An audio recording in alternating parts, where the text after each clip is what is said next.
Boa tarde e a paz do Senhor para os nossos adolescentes da Escola Bíblica Dominical da Congregação Poligapó 1, no setor 2. Nós estamos aqui para dar a 8ª aula da classe dos adolescentes vencedores, o qual o tema da lição desse trimestre que eles estão estudando é a história da igreja para adolescentes. Eu sou a professora Raquel, também estou no apoio pedagógico com os nossos professores da Congregação Polo. Vamos fazer uma recapitulação dos assuntos já estudados desta revista, os quais foram dados pelas professoras Lani e Vênus. Elas já deram 7 lições, as duas, né? O qual elas falaram da importância da história para a humanidade, a história no geral, né? A história pessoal, nossa, de vida, a história de um lugar, a história de um povo, de uma etnia, e no nosso caso é a história da nossa igreja. A igreja que foi fundada por Jesus Cristo, né? Como foi falado, ensinado na 2ª lição. Na 3ª lição foi explanado pelas professoras como aconteceu esse nascimento desta igreja, cujo fundador foi Jesus Cristo, né? Na 4ª lição foi falado do apóstolo Paulo, um discípulo de Jesus, um dos discípulos. O apóstolo Paulo, que teve como uma função de agente histórico da igreja. Também foi falado da igreja no tempo antigo, a igreja na Idade Média. Foi falado de Agostinho e Aquino como doutores da igreja, homens respeitados, conhecedores da história da igreja, conhecedores da Bíblia. Então, neste dia, nós vamos aqui estar falando da reforma protestante. É isso? E nós vamos fazer uma breve introdução com os solas, né? Na nossa revista, né, nós temos aqui 5 solas. Mas, professora Raquel, e o que é sola? Sola, os solos, né? Soli. Solas são frases latinas, né? Na igreja primitiva, ela começou com os escritos, né? A igreja católica, no latim. Então, solas são frases latinas que definem princípios fundamentais da reforma protestante. Vocês vão entender depois o porquê desses solas. Em contradição, esses solas, eles entravam em contradição com os ensinamentos da Igreja Católica Apostólica Romana. A palavra latina sola significa somente em português.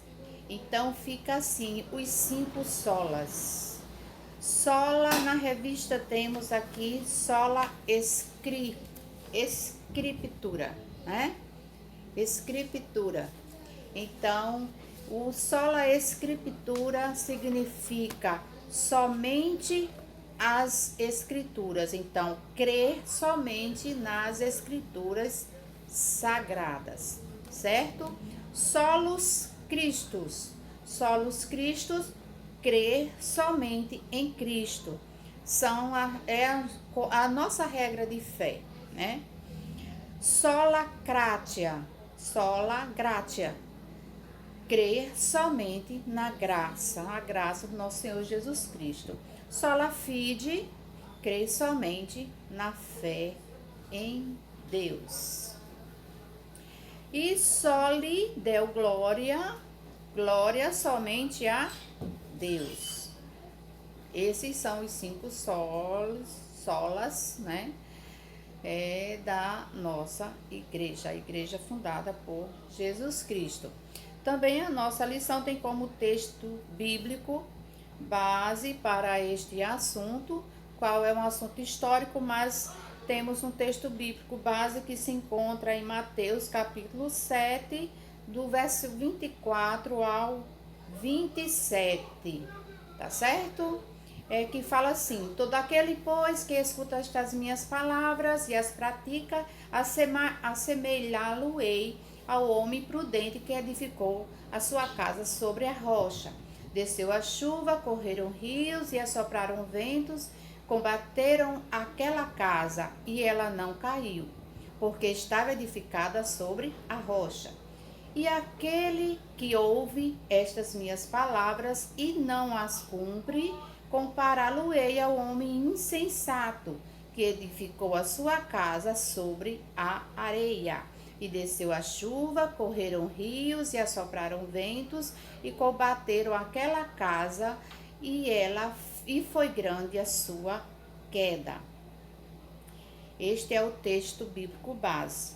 O destaque, que é o texto áureo, o texto de ouro, o versículo-chave desta lição se encontra em Romanos, capítulo 12, versículo 2, que diz assim: não vivam como vivem as pessoas deste mundo, mas deixem que Deus os transforme por meio de uma completa mudança na mente de vocês. Assim vocês conhecerão a vontade de Deus, isto é, aquilo que é bom, perfeito e agradável ao nosso Deus. Nós não vivemos por nós mesmos, pela nossa própria vontade, mas pela vontade de Deus em nossa vida. Nós temos alguns objetivos dessa lição de hoje, que é relatar os antecedentes da Reforma Protestante, apresentar também o que levou Lutero a fazer a Reforma Protestante, qual os motivos fortes para Lutero tentar esta mudança na igreja naquela época, na Idade Média, né? E também demonstrar as conquistas da Reforma Protestante, os pontos positivos da Reforma Protestante, tá bom?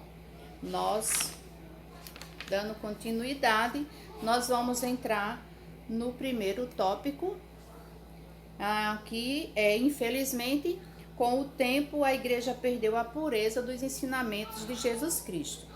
Por isso, a importância, nós vamos ver a importância da Reforma Protestante. Então, com o passar do tempo, a igreja, ela perdeu a sua essência, deixaram-se de obedecer os mandamentos de Cristo. Há muitos religiosos, da igreja que não praticavam como cristãos, mas sim como pessoas erradas que procuravam tirar a essência primitiva da igreja.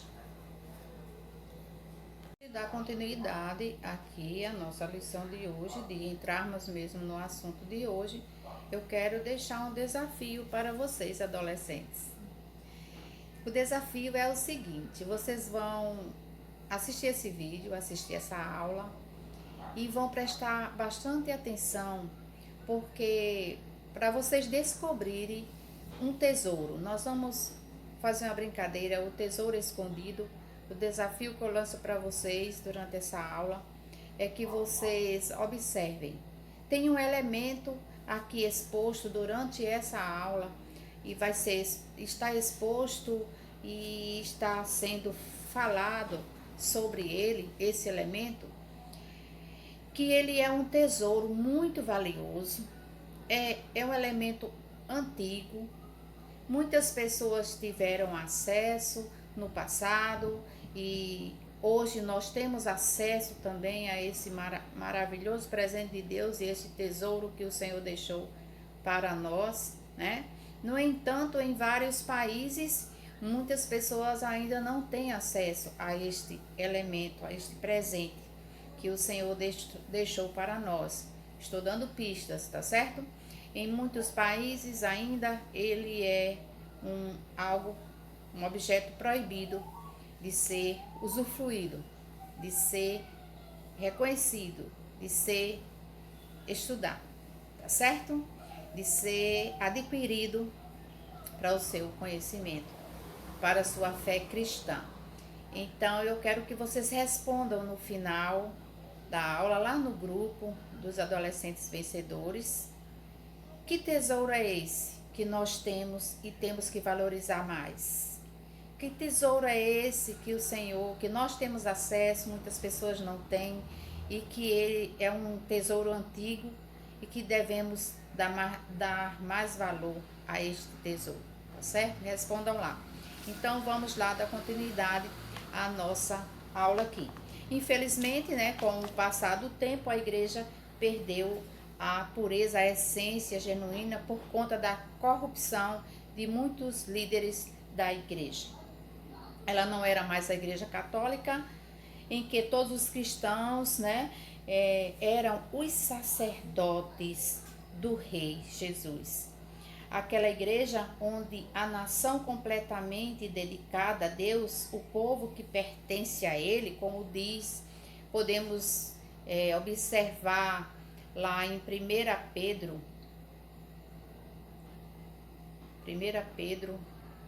capítulo 2 e 9, que diz assim, o apóstolo Pedro escrevendo, ele diz, mas vós, nós, eu, você, igreja do Senhor, mas vós sois a geração eleita, o sacerdócio real, a nação santa, o povo adquirido por um preço muito alto, que foi o sangue de Jesus Cristo derramado na cruz do Calvário, para que anuncieis as virtudes daquele que vos chamou das trevas para a sua maravilhosa luz. Quem é este que nos chamou das trevas para a sua maravilhosa luz? Respondam lá também no grupo, tá certo? Em nome de Jesus. Mas agora esta igreja era a igreja católica romana, naquela época, certo? Não mais submissa ao fundador da igreja, que é Jesus Cristo. Agora era uma igreja submissa ao Império Romano, aos papas. Mas ao Papa Romano, que tinha esse domínio da igreja, onde o cristão comum não era considerado como igreja, não tinha acesso aos ensinamentos bíblicos verdadeiros. Não podia ler a Bíblia, pois a Bíblia era escrita em latim, estava escrita em latim, uma língua que apenas os líderes dessa estranha igreja entendiam. Houve tentativas de mudança para essa situação. Começaram-se as tentativas no ano de 1175 depois de Cristo. Um rico francês chamado Pedro Valdo contratou 2 padres para traduzir partes da Bíblia para o francês. Pedro Valdo pagou alto por isto, por essa tradução, porque era um crime traduzir a Bíblia do latim para qualquer outra língua que fosse, tá certo? E Pedro Valdo fez isso, comprou 2 padres para traduzir a Bíblia, pela sede que ele tinha de conhecer a verdade, de ler a Bíblia, estudar a Bíblia e transmitir para todos aqueles a quem ele pudesse transmitir. Então, ele cumpriu este versículo que está escrito em Mateus 19, 21. Disse-lhe Jesus, se queres ser perfeito, vai, vende tudo o que tens e dai aos pobres, e terás um tesouro no céu, e vem e segue-me. Então, Pedro Valdo, ele fez isso. Ele pagou por um alimento espiritual tão importante, o qual ele adquiriu e ele transferiu para outros, levou para outros que precisavam conhecer a verdade. E ali ele compreendeu que a Bíblia era a única autoridade na vida de um cristão, que a adoração aos santos era errada e que não existia o purgatório. Ele não encontrou estes feitos da Igreja Católica na Bíblia, nos registros que Jesus deixou para nós. Ele fez também muitos seguidores, os quais foram chamados de valdenses, fazendo menção ao nome dele, Pedro Valdo. Eles foram perseguidos pela liderança da Igreja Católica. Eles fugiram, foram caçados como animais, muitos foram presos, torturados e mortos, mas o movimento não parou por aí. Já havia começado o movimento para a reforma protestante e não parou por aí. Mesmo aqueles homens sendo perseguidos, torturados e até mortos. Na Inglaterra, no ano de 1376, um professor de teologia chamado John Wycliffe, ou Cliff, nome inglês, que eu não posso lhe dizer com certeza qual a pronúncia, começou a pregar contra a situação da igreja e seu grande acúmulo de riqueza. Muita riqueza da igreja estava em questionamento, Ele só não foi preso, John Cliff, só não foi preso e morto porque algumas pessoas ricas o protegeram. Ele conseguiu traduzir a Bíblia para o inglês e passou a ensinar que o Papa era um homem comum e que Cristo era o cabeça da igreja, como diz Colossenses 1:18. E ele é a cabeça do corpo da igreja, e o princípio e o primogênito dentre os mortos, para quem que em tudo tenha a preeminência. Quem é este? Jesus Cristo. Amém? Não é verdade? João Cliff também, ele acusou a Igreja Católica, a liderança, de querer somente enriquecer e não cuidar dos fiéis. E ele findou morrendo no ano de 1384, e 40 anos após a sua morte, o Papa, na época, Martinho V, mandou que desenterrasse seu corpo, queimasse na fogueira e espalhassem suas cinzas no rio. Em 1402, na época da Boêmia, na atual República Tcheca, o padre John Hus lê os livros de John Wycliffe e começa a ensinar as suas ideias.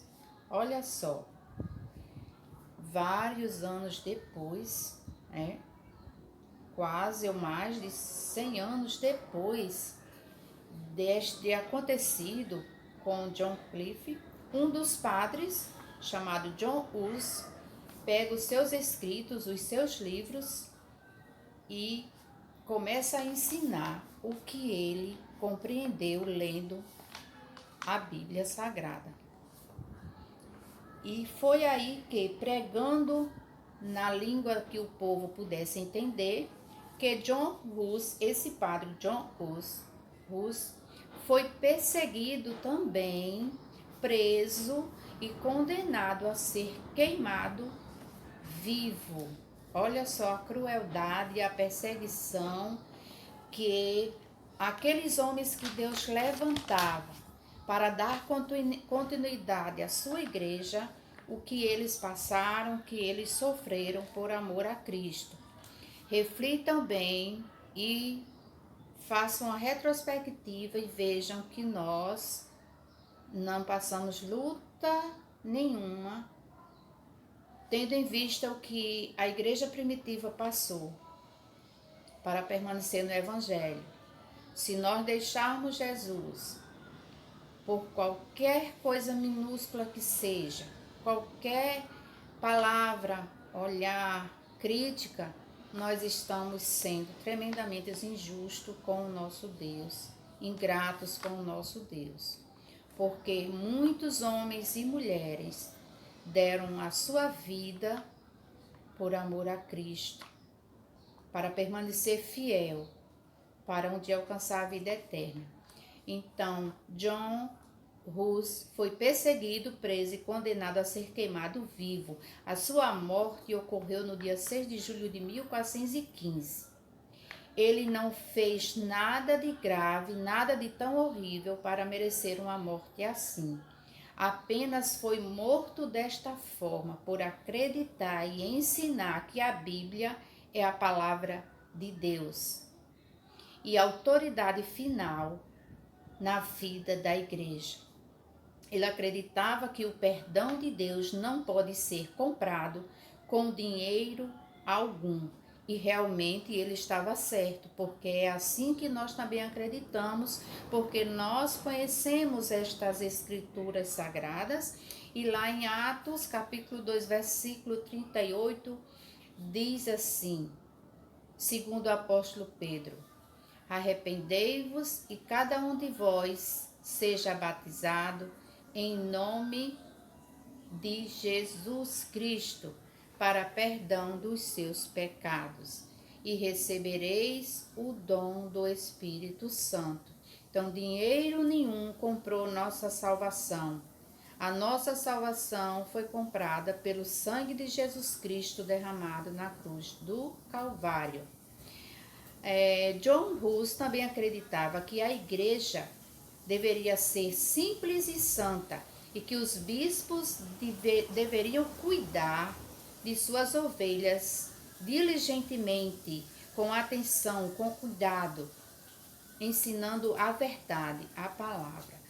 E como está escrito no livro do profeta Jeremias, capítulo 3, versículo 15, que diz assim: dar-vos-ei pastores segundo o meu coração, disse Deus através do profeta, os quais vos apacentarão com ciência e com inteligência. Louvado seja Deus.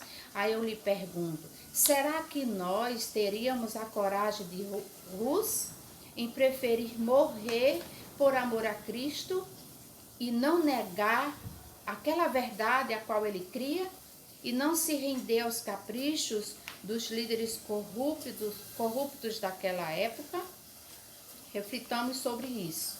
E assim as mudanças continuaram acontecendo, os movimentos não pararam, porque o que importava mesmo para aqueles homens eram ver a igreja resgatada, restaurada, com a essência de quando Jesus Cristo partiu, voltando para o céu. Nesse tempo, Lutero escreveu vários livros e seus ensinamentos fizeram que a venda de indulgências caísse, irritando bastante o Papa Leão X.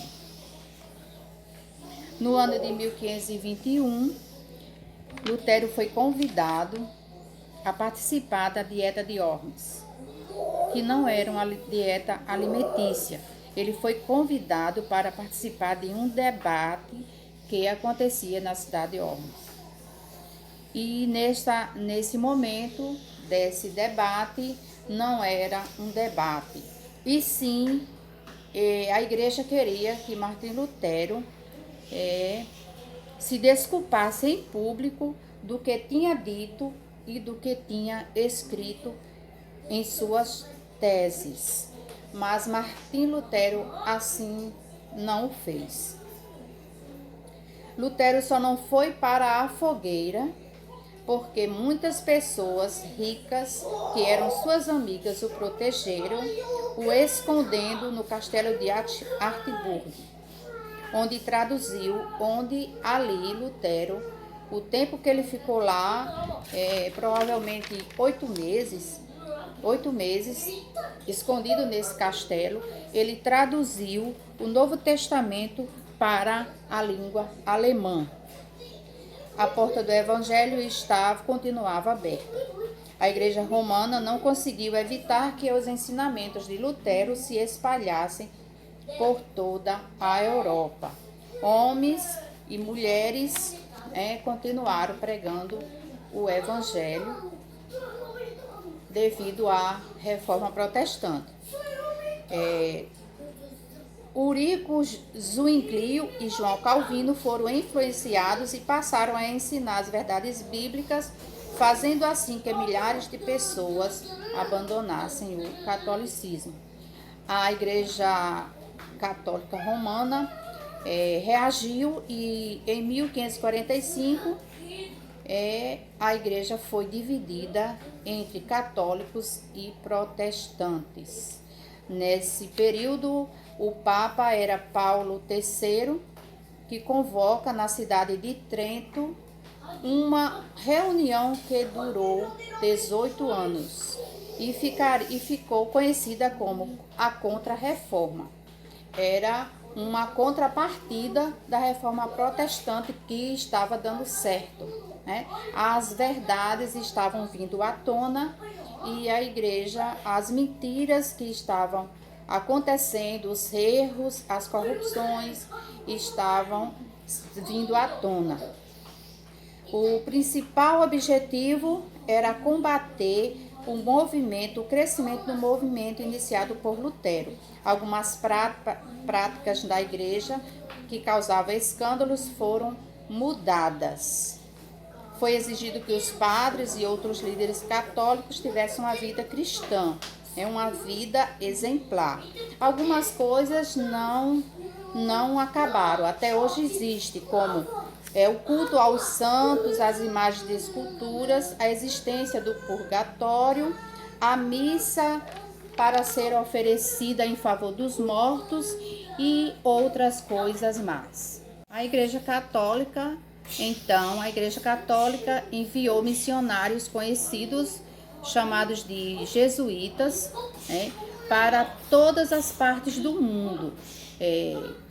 Na época, como lugares desconhecidos, como a China, a Índia, Japão, e chegou também ao Brasil, no continente americano, chegou também ao Brasil no ano de 1549.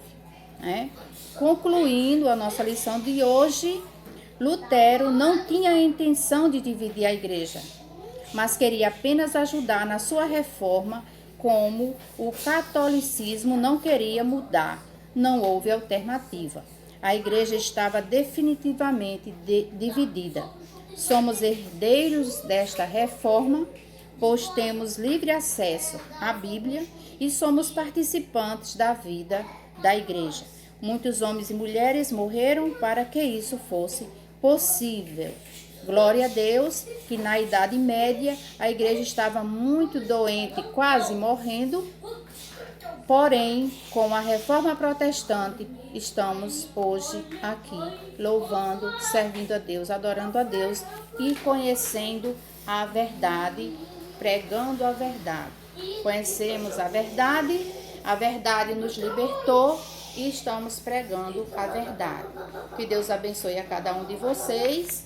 E quero dizer para os nossos adolescentes que, após assistirem o vídeo, respondam lá no grupo, da EBD, da nossa igreja, respondam no grupo o desafio proposto e também vou colocar lá um caça-palavra para vocês encontrarem a palavra, os nomes dos nossos personagens bíblicos falados nesta lição de hoje. Muito obrigada, a paz do Senhor e fiquem com Deus e guardem um tesouro bem escondidinho dentro do seu coração que o Senhor deixou para nós. Descubram qual é e respondam lá. Em nome de Jesus. Tchau. Paz do Senhor para todos.